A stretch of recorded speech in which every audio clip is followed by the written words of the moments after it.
Woman's scalp was torn from her head in horrifying accident. In an awful accident, a woman in Japan had her entire scalp pulled off her head, according to a new report of the woman's case. The accident occurred when the 64-year-old woman's long hair got caught in a spinning machine, tearing her scalp away from her skull. The machine tore a line around the woman's skull, level with the top of her nose. The top thirds of both of her ears were part of the scalp portion that was ripped away, as was her entire right eyebrow and half of her left eyebrow.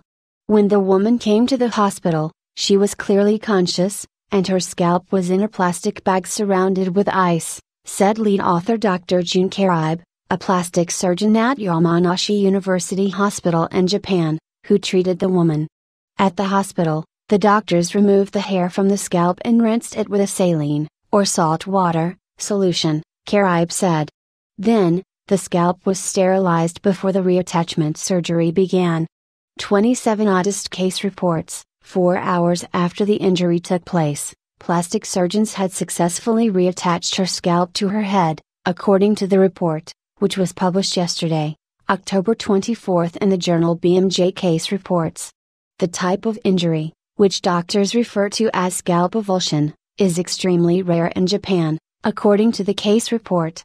Indeed, it was the first time that a whole scalp avulsion was reported in the country, Karibe told Live Science. Though gruesome, scalp avulsion injuries are not life-threatening in most cases, Karibe said. Repairing the injury involves, in part, reattaching blood vessels and nerves in the scalp to the head. The doctors were able to successfully reattach 4 large main blood vessels, 2 on the right side of the head and 2 on the left. However, after the operation, the doctors found that blood flowed only through the vessels on the right side of the head, but that these vessels were able to adequately supply blood to the entire scalp. The doctors were unable to reattach any of the woman's nerves.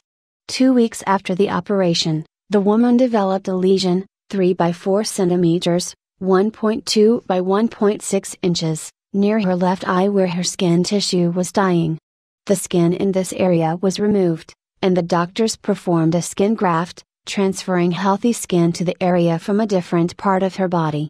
By 2 months after the initial operation, signs pointed to the woman making a good recovery. Exuberant hair growth was evident, the doctors wrote, though they added that there was less hair growth on the left side of her head, perhaps due to trouble with the blood vessels on that side.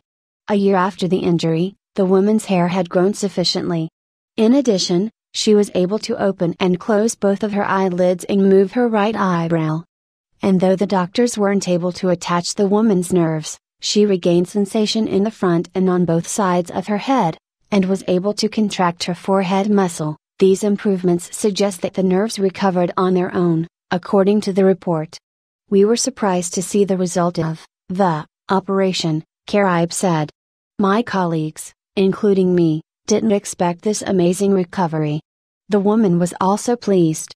She told the doctor she was very satisfied with the aesthetic result, and noted that she had no problems in her daily life activities, according to the report. This story was updated to include quotes from the case report author.